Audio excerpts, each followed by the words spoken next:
Back on the bench playing with the knob sound 6P1 push-pull amp.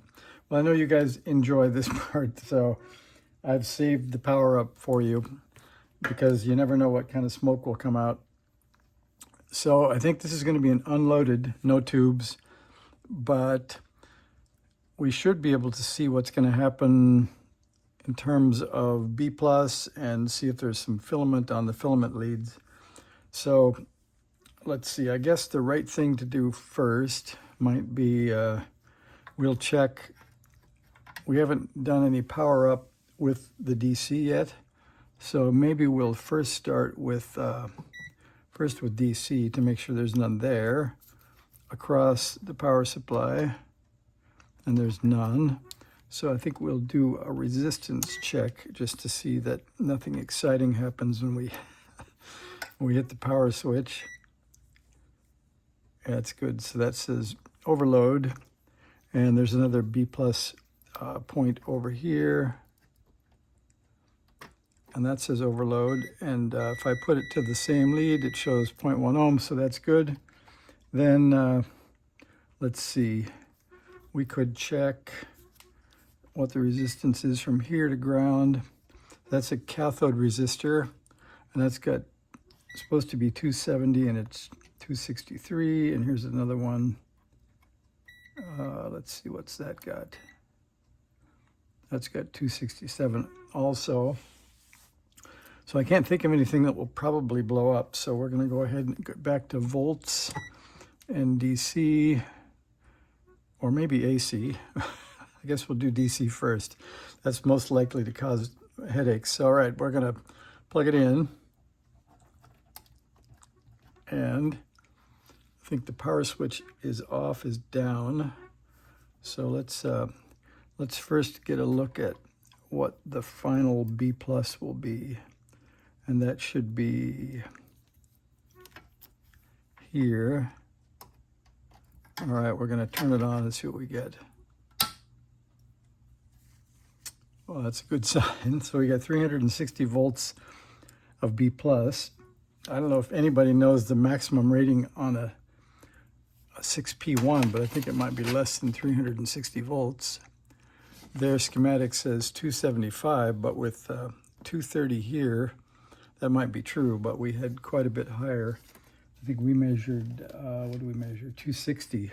So, well, that's good. So no smoke yet, and we'll take that. So we'll try on the, let's see, I'll take the end of this off, and we'll try on the input side of the 70 ohms. That's 366. That is 366 because we're not loaded. Then let's see, we could look, where is that? Pin 1 of one of the output tubes, and we could look there. That's good. So some indications are, if we put the tubes in, something good may happen. Let's see, what else should we have? I think we ought to have voltage on pin 2.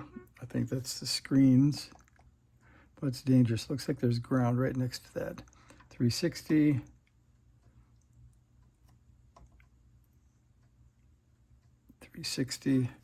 All right, then we'll power off and pull the plug, or I'll pull the plug anyway. And we'll stay away from those caps because it's all open circuit. That might be a little bit too exciting. And then we'll go to AC, and I'll just try one filament just to make sure that filaments seem like they're heading the right direction.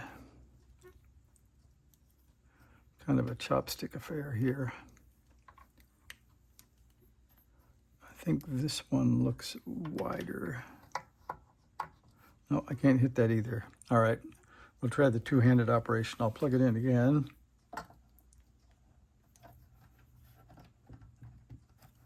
And we will measure only the filaments.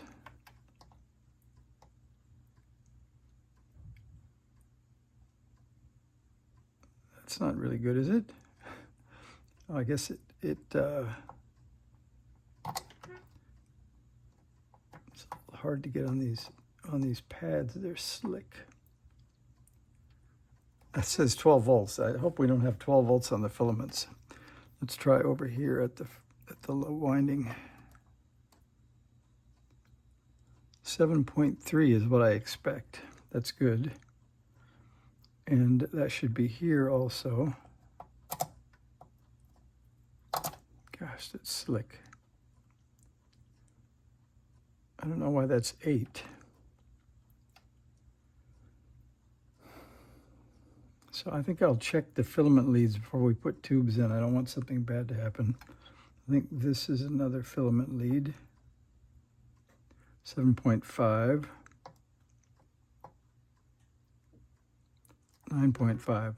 All right, well, I got something to investigate anyway. So I was hoping to be able to hook up speakers tonight, but it looks like I'll go chase the filament wiring down and see what happened there. And maybe we get to make some sound tomorrow. Thanks for watching.